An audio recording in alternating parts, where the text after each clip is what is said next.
By now, you've heard me repeat the stat 91.5% of construction businesses fail within 20 years. If you're okay with being in that statistic, don't bother watching the rest of this video.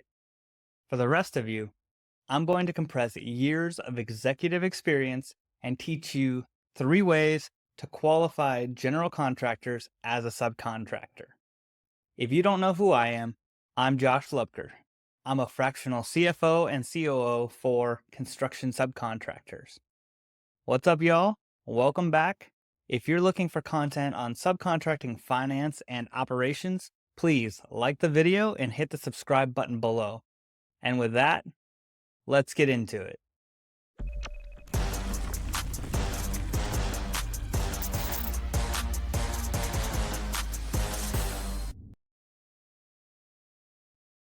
Number 1, this is the easiest. Ask other subcontractors and vendors locally their opinions on the general contractor. I've seen a lot, and I mean a lot, of subcontractors spend years courting general contractors to do work with them, only to find out on the first project the local general contracting team is horrible to their subs. If you want to do business with someone you haven't worked with before, just ask around the industry on different job sites. Someone has to have worked with them. Find out their strengths and weaknesses, see how they align with your business. But at the end of the day, take it with a grain of salt, case by case, and look at trends between all of the feedback. I've had companies I've worked for that had a bad project manager assigned to my first job and made me extremely hesitant to work with them again. But the second time around, the project team was incredible. Like they say, one bad apple can spoil the bunch. Number 2, drive by some of their active job sites. A sign that a general contractor isn't going to be a good builder is looking at how clean their current job sites are. Job sites aren't picked up are also the most dangerous. That's a lot of liability for OSHA and for insurance problems. It also gives you insight into how organized their planning, communication, paperwork, and processes are. I'm a big believer the way you do anything is the way you do everything. It's a basic principle of life to be successful.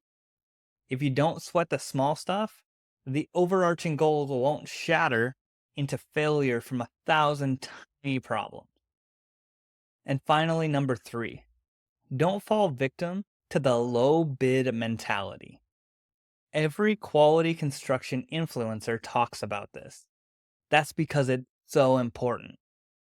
A business can scrape all of the fluff out of a job to win it, but that leaves you extremely vulnerable to wasting resources on a project that you may end up paying for.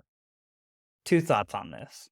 1, if a general contractor says something like, "We want to use you, but you're X amount more than the next sub," don't lower your price to win the job. I've seen companies spend $8 million on a 3-year, $120 million project, pay for that $8 million out of their own business because the general contractor went with the low bid, knowing that subcontractor missed something. It's extremely unethical, but if you sign up to do the work, it either becomes a fight to litigate or a fight to finish. Second, just because you're not the low bid doesn't mean you're wrong on the price. Trust your estimating process. Not all scopes are quoted the same. As an electrical contractor, some of the reasons I've seen prices vary electrical contractor to electrical contractor are their telecom bid, their fire alarm bid, alternates that are assumed to be accepted, and their quality of labor. A general contractor will always respect a company for knowing the value of a project and being confident in their process. But I want to hear what you think. Leave a comment if you have any examples of why subcontractors fail. Remember, the only reason you started your business was to have financial freedom and less stress working for someone else. So stop the cycle and go thrive.